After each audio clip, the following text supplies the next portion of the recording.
Mua phùng. Ôi ơi, mua rồi. Mua cái này ai vậy à, mua phùng à.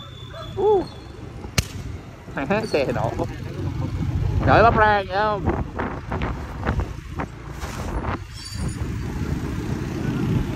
Trời ơi.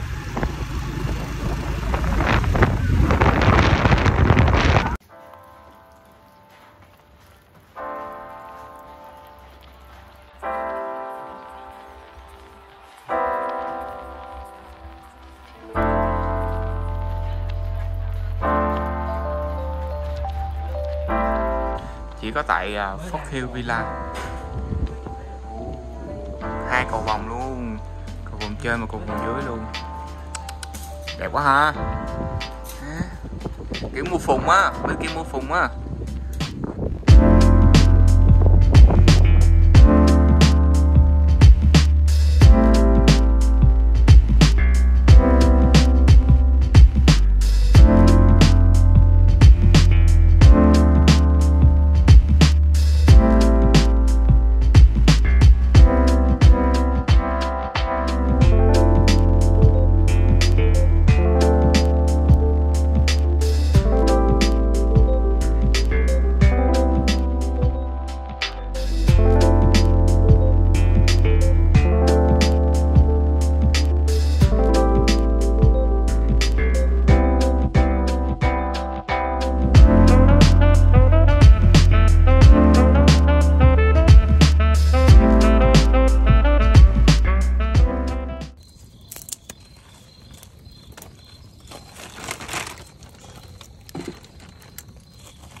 Ủa rồi trút nướng sao ta? Em đang nghĩ để than cái này á, mấy cái cục bự này nó thành than.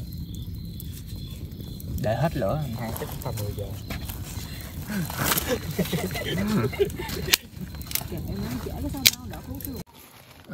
Nướng gà.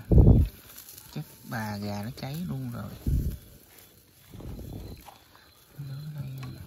Từ từ nha. Ôi, sao tụi bên kia nó còn thô vậy? Thắng rồi, em lấy đâu á? Em lấy cho chị 5 cái chén, 50 rưỡi nha. Chết cha nóng.